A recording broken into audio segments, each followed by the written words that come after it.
Hello there, welcome to my explanation for 7.4D Lost in Space game code. So I have around 9 CPP and header files here. Let's start with the player.cpp file. Here I have the bitmap, shape bitmap, where all the three particular PNG files that is used for the player will be taken from here. Then we have the new player, where basically when the game starts we have to initialize the position of the player on the screen. So it does that. We check the default bitmap that is acquired. Yeah, we can change it to the other two PNG files also. Then we have draw player procedure, which draws the sprite, draws the player. Then update player, which basically tests the edge of the screen boundaries to adjust the camera according to the player's movement. And then we have the most important one, that is the handle input procedure, which is important as in a game there are key inputs from the users, and it's the job of this particular procedure to handle that. You can see number 1, 2, 3, we press it, we change the player sprite. Then there's the left and right keys to change the rotation of the player, and then there's the down and up key for the movement and the speed increase in the player. Let's move on to powerup.cpp, or no wait, we'll go for the player.h, the header file of it. So you can see I've defined three constants here, that is the player speed, that which is the default will start, the rotation speed, and the screen border. Then we have the enum for all the three kinds of shift that can be taken from the struct that we have created for player data, that is fuel, BCT, NOS level, shield level, and the planet, which will be explained further in the code. Now we can talk about the powerup.cpp file. Here we have the bitmap for all the power-ups that we are going to use, that is bullet, NOS, shield, and fuel. Then there is new power-up. So basically this procedure randomize the power-ups per round on the open screen.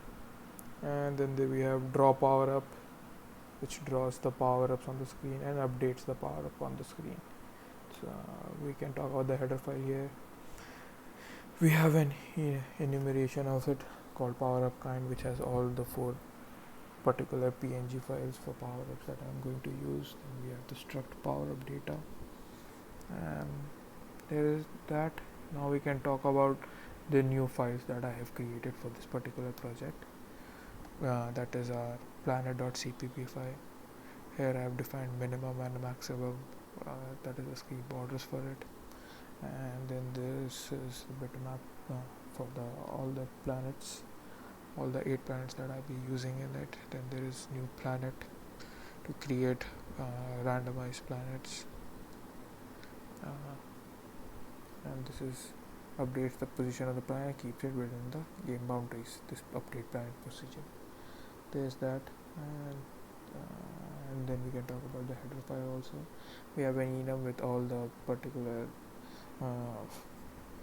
planets that we are going to use in the game. And then there is struct planet data, which has the planet type kind, which will be taken from the enum, and then there's the planet sprite.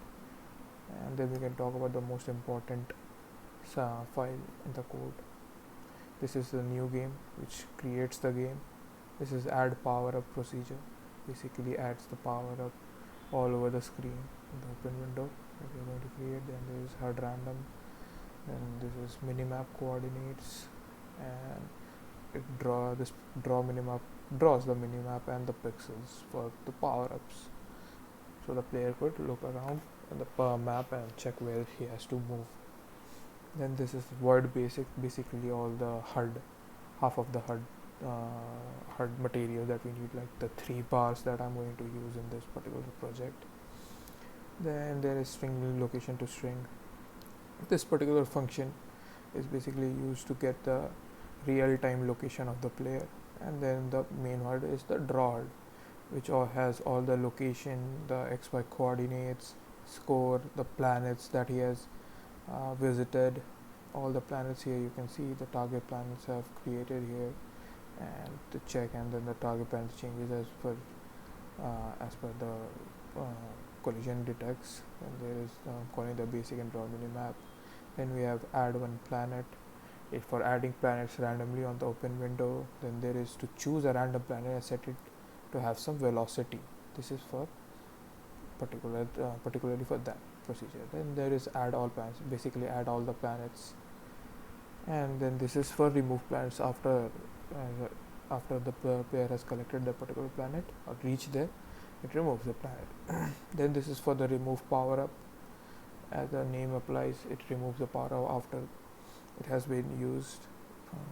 A collision has been detected. Then these are the three: apply, fuel, NOS, and shield, which basically, if collected, the bar goes up. And then there is the check collision procedure for the power. This is for the power up. So every power up has their different scores, the different ways of calling their own procedure, like fuel, NOS, and here we have a bullet. So when the bullet PNG is taken and collision is made by the player, the score drops to 0 again. He has to start all over again. I just put this in to keep the game interesting.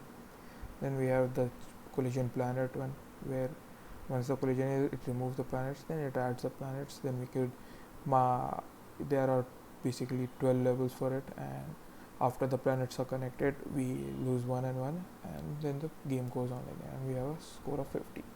The update game updates the game, updates the check collision planet, updates the player, updates the power up and planet. Draw game basically draws the player, draws the planet, draws the power, draws the HUD, and everything else. Now we can talk about the main file, which basically runs all of this code. So we have here a word load resources. Now the load resources bundle, basically all the resources that I've used in this, that the images, the sounds, and all that, can be called here. Then we create the open window, and that's it. Basically now, while not quit requested, until the player wants to quit itself, the window won't close. Here I have created a key typed E key. If the E key is typed by the user, they could basically turn off the game.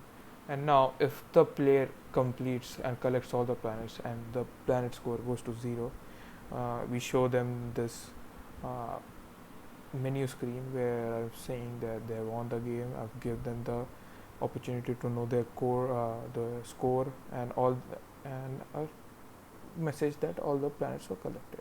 And and this one is for if any of the PCT, like the bars, deplete, then the game ends, and you can see here that the game message is given on the menu that you have lost the scores and the planets left.